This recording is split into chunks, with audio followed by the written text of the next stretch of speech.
Thank you. The city of Fort Pierce starting to come alive here this morning as I'm standing across from the federal courthouse. And that is where Ryan Ruth will face a judge as jury selection will start today.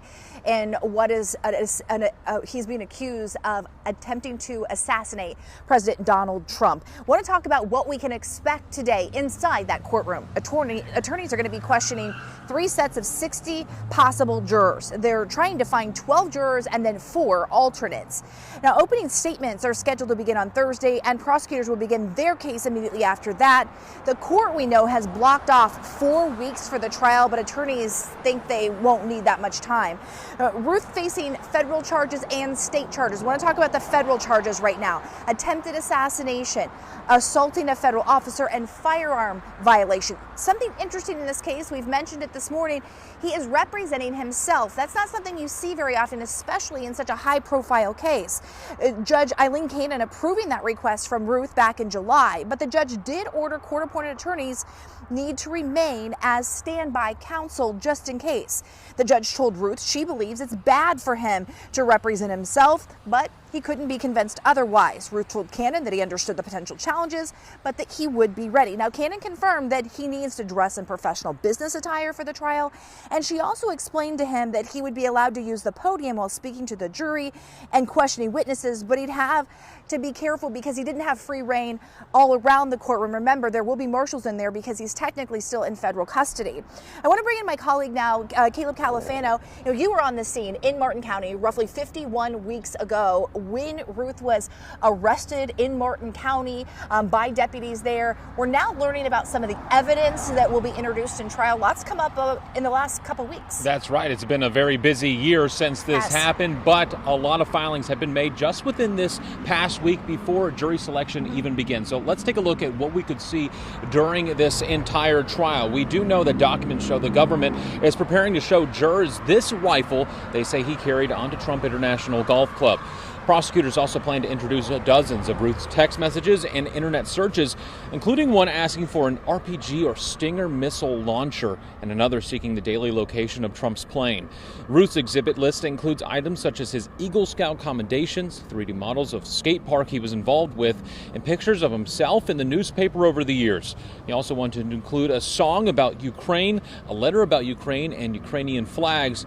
He also wants to include this letter written before the alleged assassination attempt. While it says he had to plot to assassinate Trump, Ruth argues it shows his peaceful intentions.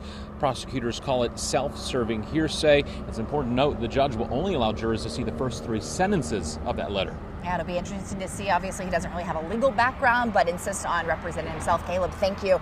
We're also learning about a witness list for both the government and, of course, for him. So the government's witness list stacked with more than 40 federal agents, Palm Beach County deputies, FBI digital forensic examiners, Secret Service specialists, and weapons experts. They're all expected to testify.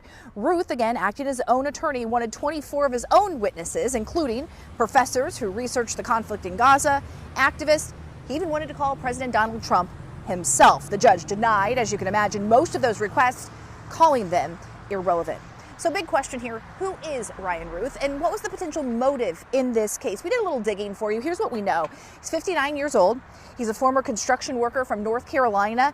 He has an extensive criminal history dating back years. Now, he spent a majority of his life in North Carolina, most recently lived in Hawaii.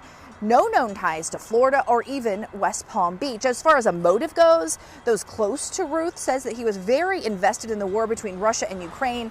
And as we mentioned, he wanted Palestinian experts to also testify. Still, no concrete motive.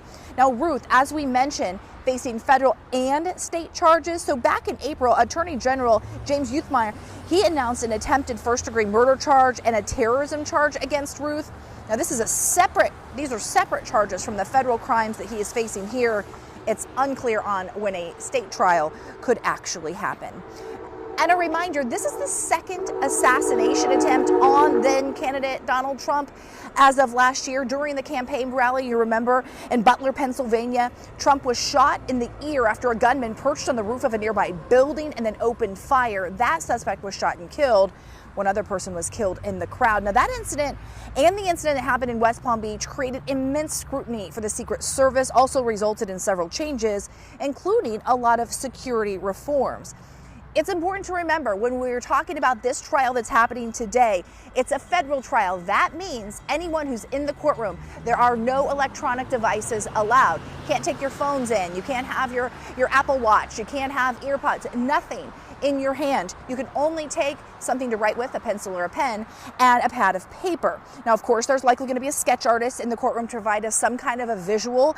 We'll have a reporter in the courtroom with that pen and paper, of course, the entire way through the trial. But now's a good time to download the WPBF 25 News app so you can get updates as we are covering this for you. We'll send out push alerts so you get everything you need. And we're gonna have team coverage today as jury selection begins. We'll have everything you need to know. You can just stay with us right here. For now, we're live in Fort Pierce. I'll send it back to you.